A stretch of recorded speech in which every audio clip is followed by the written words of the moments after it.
माझ्याकडे 22 ते 29चे लोक आले आणि त्याच वेळी माझ्याकडे हे सगळे जे आता बोलतायत 1 ते 7 मधले लोक आले, एकाच वेळी आले आणि मग 21 आणि 29 पण आले आणि या सगळ्यातून मी फक्त पोलिसांच्या बिल्डिंग निवडल्या आणि त्यांची लॉटरी काढली तर राजू वाघमारे गुन्हेगार आहे। 22 ते 28 माझ्याकडे पहिल्यांदा आले, त्यांची लॉटरी फिक्स झाली, तोपर्यंत सगळ्या वरळीत चालू होतं की लॉटरी होणार नाही। लॉटरी जेव्हा फिक्स झाली तेव्हा या सगळ्यांना जाग आली आणि मग हे खाली उतरतायत, म्हणतात की आम्हाला तिकडे जायचंय। आमची दखल त्यांनी गंभीर घेतली नाही। मग आदित्य ठाकरेंनी दखल घ्यायला पाहिजे की राजू वाघमारेंनी घ्यायला पाहिजे? आमदार कोण आहे तिकडचा? आदित्य ठाकरे। तिकडचे आमदार कोण आहेत? सचिन भाऊ आहेत। तिकडचे आमदार कोण आहेत? सुनील भाऊ शिंदे। खासदार अरविंद सावंत। त्यांनी दखल घ्यायला पाहिजे ना। त्यांच्या नावाने तुम्ही बोंबाबोंब करा ना। तुम्ही राजू वाघमारेचा काय संबंध? व्हिडिओचे प्रायोजक आहेत लाईफलाईन सर्व्हिसेस, स्वच्छ टँक, स्वच्छ पाणी।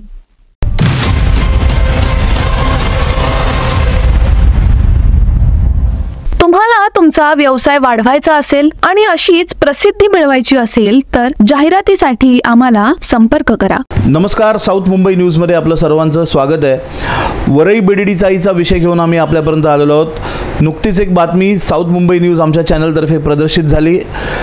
राजू वाघमारे अडचणीत, कारण की वरई बीडीडी चाळीतील काही रहिवाशांनी, काही चाळींनी निषेधाचे बॅनर लावले, मतदानावर बहिष्कार, मतदान मागायला कोणी इथे येऊ नका अशा पद्धतीने संताप व्यक्त केला। काही लोकांनी याबाबत प्रतिक्रिया दिल्या, बाईट्स दिलेल्या आम्हाला। ज्या वेळेला श्रीकांत शिंदे हे त्यांच्या कार्यालयात भेटीसाठी आलेले त्या दौऱ्याच्या वेळेला ही बाईट लावली गेली।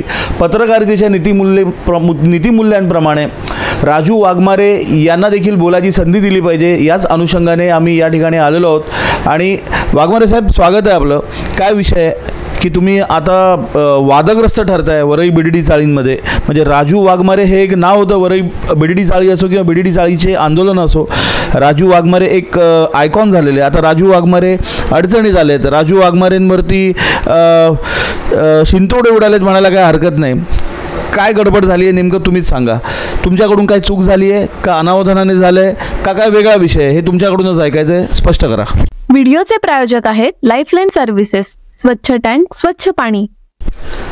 सगळ्यात पहिलं तुमच्या साऊथ मुंबई चॅनलचं स्वागत करतो की तुम्ही ती बातमी लावलीत आणि तुम्ही माझं म्हणणं जाणून घेण्यासाठी माझ्याकडे आलात, त्याच्याबद्दल तुमचं पहिल्यांदा आभार।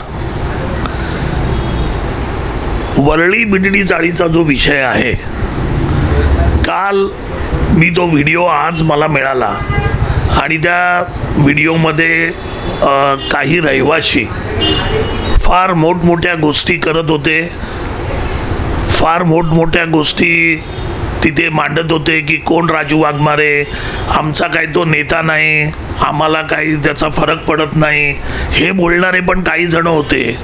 आणि तिथे पुष्कळ जण असे होते की जे स्थानिक लोकप्रतिनिधी, आमदार, खासदार यांच्यावर ते टीका करत होते। आता याच्यातला मूळ मुद्दा असा आहे की या ज्या बिल्डिंग आहेत, या बिल्डिंग आहेत 1 ते 7 बिल्डिंग, म्हणजे 1, 2, 3, 4, 5, 6, 7 या 7 बिल्डिंग आहेत। या बिल्डिंग या ठिकाणी जे बनतंय ते सेलेबल प्रॉपर्टी तिकडे बनते। म्हाडा काय करते की ज्या ठिकाणी सेलेबल बनणार आहे त्याला तोडण्याचं जे काम आहे ते उशिरा केलं जातं, कारण जिथे पहिल्यांदा रहिवाशांचे टावर बनायला पाहिजेत की ज्याच्यामध्ये रहिवाशी राहायला जातील तिथे टावर पहिल्यांदा बनवला जातो। आता वरळीची जी स्थिती आहे, आत्ता जे बोलत होते, याच्यासाठी तुम्हाला 1.5 ते 2 वर्ष अगोदर जावं लागेल, कारण 1.5 ते 2 वर्षापूर्वी पहिल्या फेजची लॉटरी काढण्यात आली।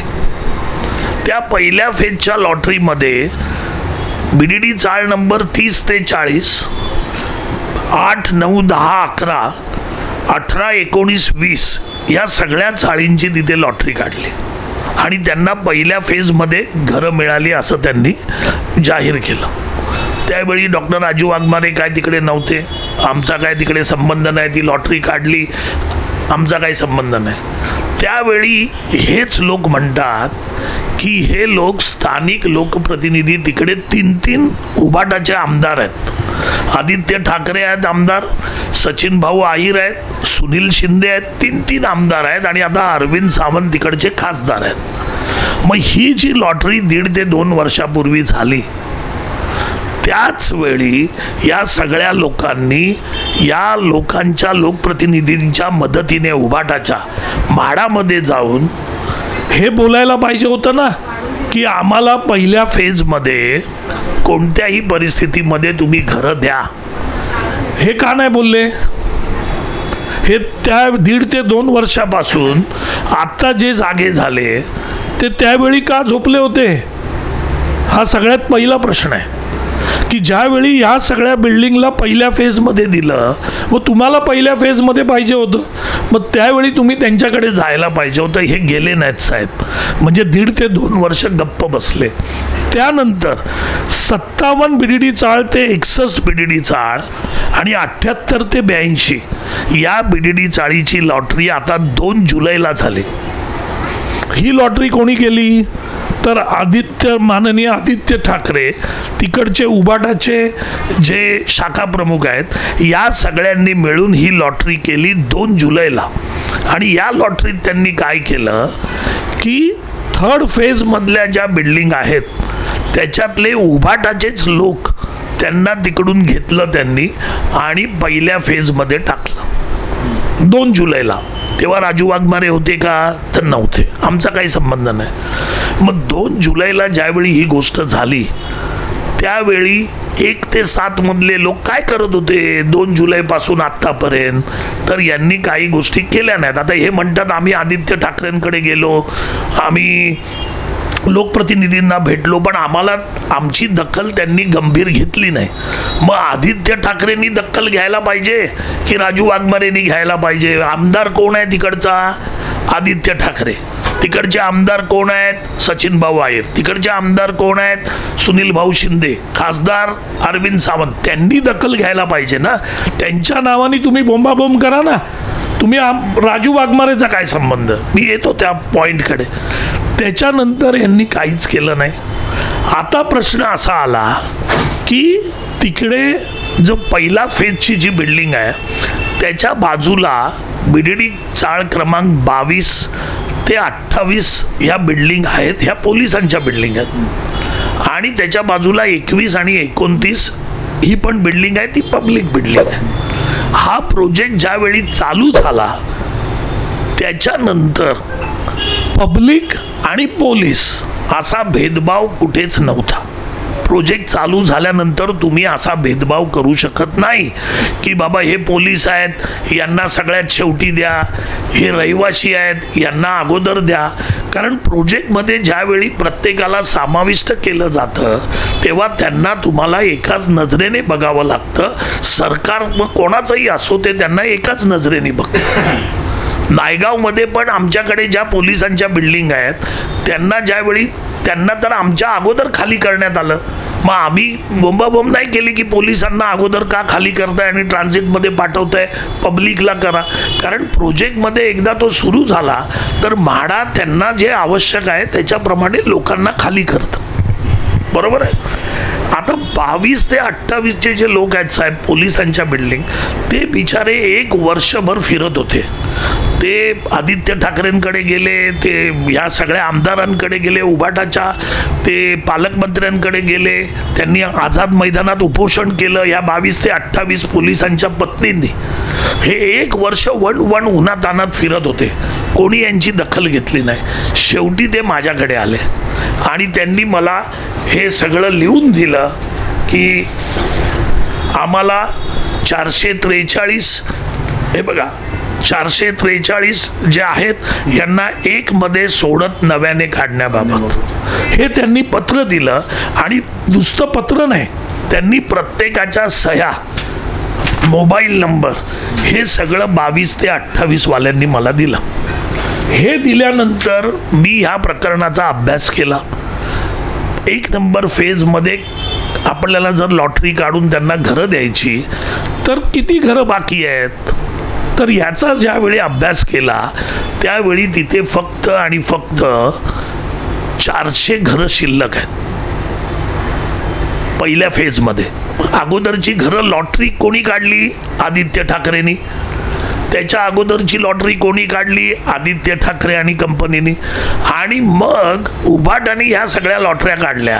उरली घरं किती? तर 400. घरं मागणारे किती आहेत? 1 ते 7 नंबरच्या बिल्डिंग, म्हणजे 1 2 3 4 5 6 7, म्हणजे 7 बिल्डिंग म्हणजे 80 घरं, म्हणजे 8 7 56, 560 घरं झाली 1 ते 7 मधली. आणि 21 आणि 29चे पकडले तर 160, म्हणजे जवळजवळ 720 लोक आहेत. आणि घरं अवेलेबल किती आहेत? 400. आणि जर तुम्ही 22 ते 28 पकडली तर त्याच्यात अजून 443ची भर पडली तर 1163 घरं पाहिजेत फर्स्ट फेजमध्ये. आणि घरं किती शिल्लक आहेत? तर 400. बरोबर.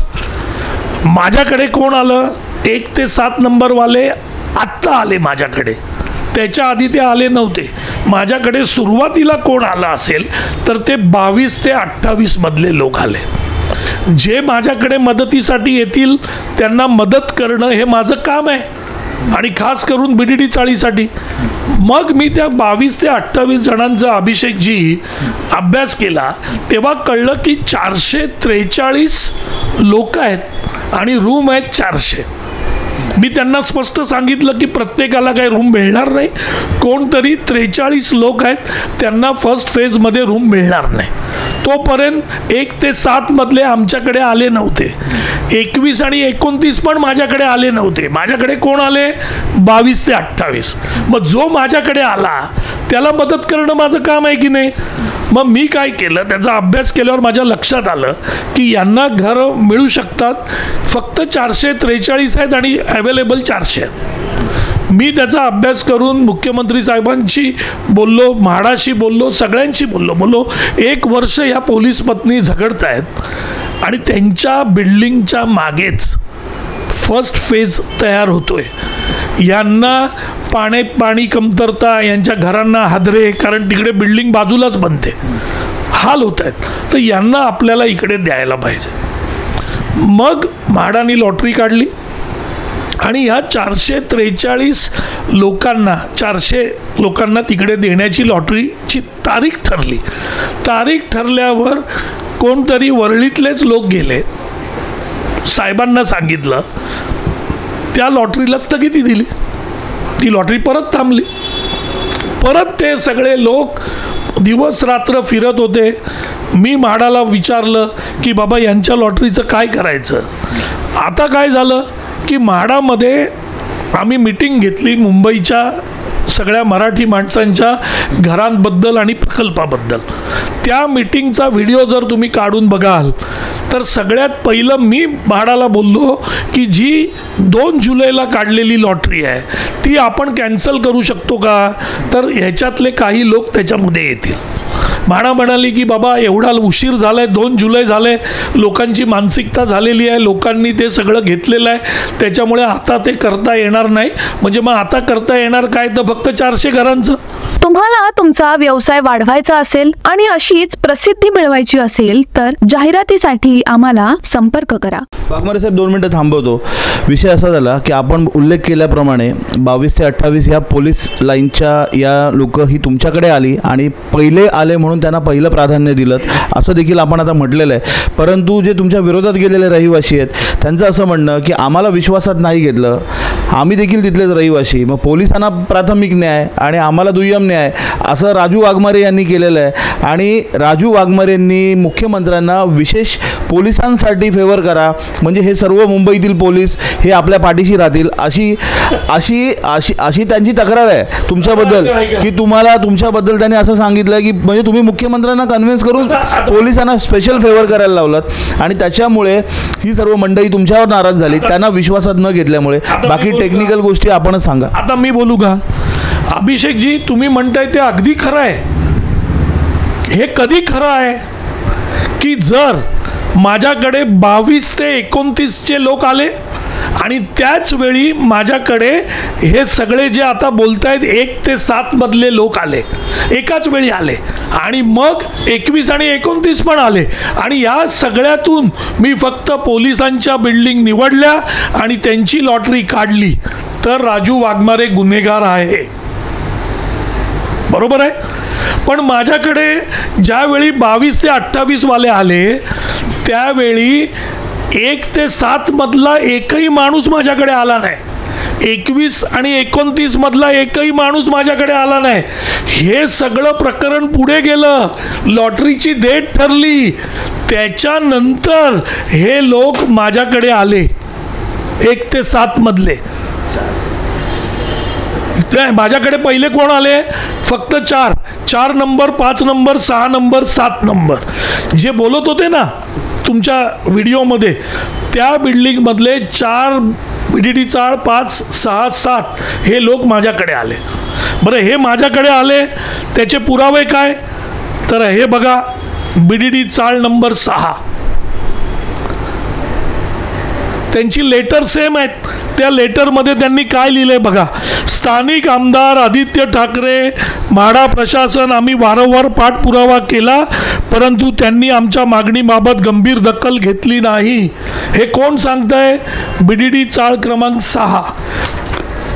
फक्त सेक्रेटरी किंवा अध्यक्ष नाही. हे बघा, प्रत्येकाच्या सह्या आहेत. हे बघा, प्रत्येकाच्या सह्या आहेत. हे 6 नंबरवाल्यांनी लेटर दिलं. हे 5 नंबर यांनी काय सांगितलं? यांनी पण तेच सांगितलं, स्थानिक आमदार आदित्य ठाकरे, म्हाडा प्रशासन पाठपुरावा केला, आमच्याकडे लक्ष दिलं नाही. हे कोण सांगतंय? 5 नंबर. हे बघा, 5 नंबर. बरोबर आहे. सेम आम्ही सगळ्यांच्या सह्या घेतलेल्या आहेत. हे त्यांनी मला सह्या घेऊन आणून दिलेलं काम आहे. BDD चाळ क्रमांक 4 जिथे तुम्ही बोलत होतात, हे बघा 4 त्यांनी काय दिलंय? स्थानिक आमदार आदित्य ठाकरे, म्हाडा प्रशासन वारंवार पाठपुरावा केला परंतु त्यांनी आमच्या मागणीबाबत गंभीर दखल घेतली नाही. आदित्य ठाकरेंनी गंभीर दखल घेतली नाही असं 4 नंबरचे रहिवासी सांगतायत. हे बघा, तिथे हा त्यांचा स्पोर्ट्स क्लब, अमर राहुल स्पोर्ट्स क्लब. हे बघा, हे त्यांच्या सह्या, हे त्यांनी मला आणून दिलेलं ह्या ऑफिसमध्ये बसून. हे BDD चाळ नंबर 21. हे जे 21 आहेत यांनी काय सांगितलं? स्थानिक आमदार आदित्य ठाकरे यांनी वारंवार परंतु त्यांनी आमच्या मागणीबाबत गंभीर दखल घेतली नाही. हे बघा, BDD क्रमांक 21. हे माझ्याकडे आले. पण हे कधी आले? हे कधी आले बघा, हे 17/9 आले, हे 17/9 आले, हे 17/9 आले, हे 17/9 आले, आणि हा BDD क्रमांक 29 17/9 आला. आणि ह्यांची लेटर सेम आहेत, फॉर्मॅट सेम आहेत. बरोबर आहे. आता हे ज्यावेळी माझ्याकडे आले तोपर्यंत अगोदर लॉटरीची डेट ठरलेली, लॉटरी फिक्स झालेली, आणि ह्या सगळ्यांना घेऊन जर लॉटरी काढायची अभिषेकजी, तर तुम्हाला 1163 लोक तिथे घरं पाहिजेत. ह्या सगळ्यांना घेऊन म्हणजे 22 ते 28 आणि हे सगळे 1163. तिकडे घरं आहेत 400. मग मी काय केलं, माझ्याकडचे काही लोक होते त्यांना बोललो की तुम्ही असं का नाही करत, तुम्ही आपसात ठरवा की कोणत्या 400 लोकांना 1 नंबरमध्ये जायचं आहे. मला नाही राहायचं ना तिकडे, माझा काही संबंध नाही. तुम्ही ठरवा की कुठच्या 400 लोकांना जायचं आहे. एकही जण ठरवायला तयार नाही, कारण प्रत्येक जण बोलतो की मला जायचं आहे. मग फैसला कोण करणार? आणि हे 22 ते 28 माझ्याकडे पहिल्यांदा आले, त्यांची लॉटरी फिक्स झाली.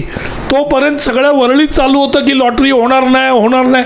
लॉटरी जेव्हा फिक्स झाली तेव्हा या सगळ्यांना जाग आली आणि मग हे खाली उतरतायत, म्हणतायत की आम्हाला तिकडे जायचं आहे. मग जो पहिल्यांदा आला आज त्याला प्राधान्य तर द्यायला पाहिजे. बरं, त्यांचे जे घरं आहेत ती 443 आहेत आणि तिथे घरं किती पाहिजेत? 400. मी त्यांना, राजू वाघमारेंनी आजपर्यंत कधी खोटं बोलला नाही. मी स्पष्ट सांगितलं 43 जणांना मिळणार नाही. उद्या त्या 43 जणांमध्ये जे पुढे आलेले आहेत, तुम्ही जे भांडताय ना, बोललो तुमचे लीडर, उद्या त्याचं पण कदाचित नाव येणार नाही. त्याला जबाबदार मी नाही. व्हिडिओचे प्रायोजक आहेत लाईफलाईन सर्व्हिसेस, स्वच्छ टँक, स्वच्छ पाणी. वाघमारे साहेब, हा विषय असा आहे की त्यांनी फक्त वाघमारेंचा निषेध केला असं नाही आहे, ते आदित्य ठाकरेंच्या विरोधात देखील स्टेटमेंट करत होते. तर त्यांचा विषय या प्रशासनावरती, सरकारवरती, राज्यकर्त्यांवरती होता अशा भावना त्यांच्या दिसत होत्या.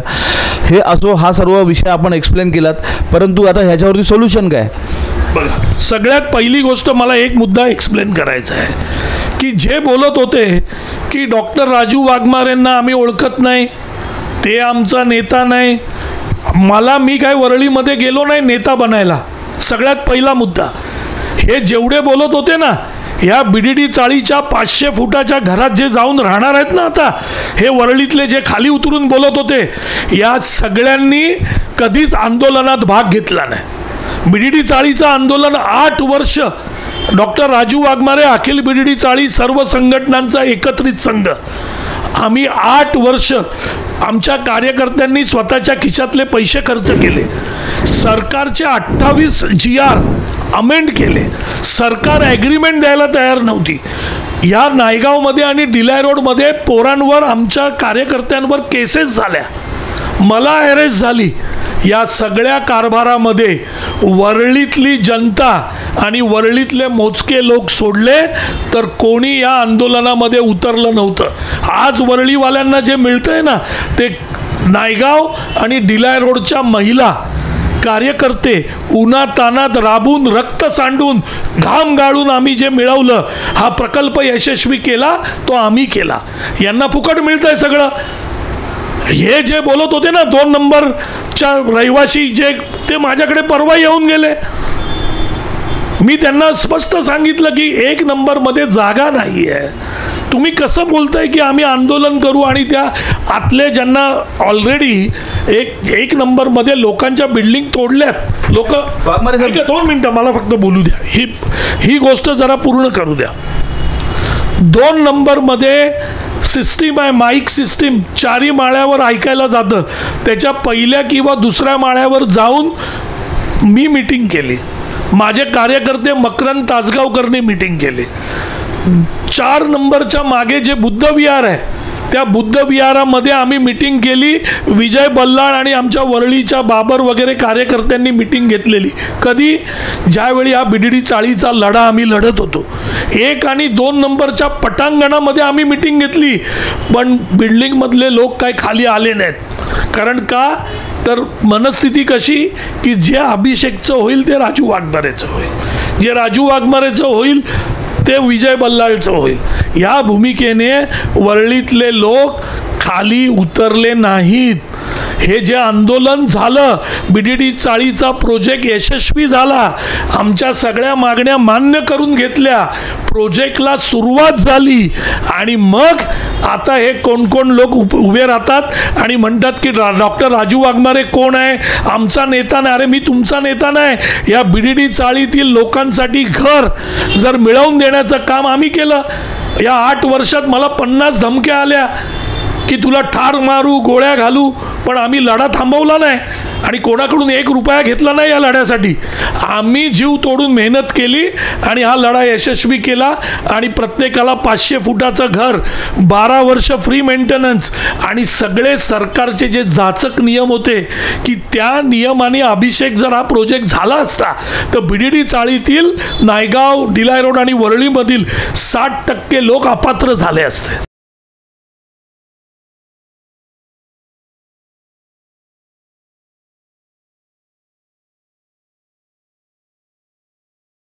साऊथ मुंबई विभागातील घडामोडी जाणून घेण्यासाठी साऊथ मुंबई न्यूज चॅनलला लाईक, फॉलो, शेअर आणि सबस्क्राईब करा आणि बेल आयकॉनवर क्लिक करून ऑल करायला विसरू नका.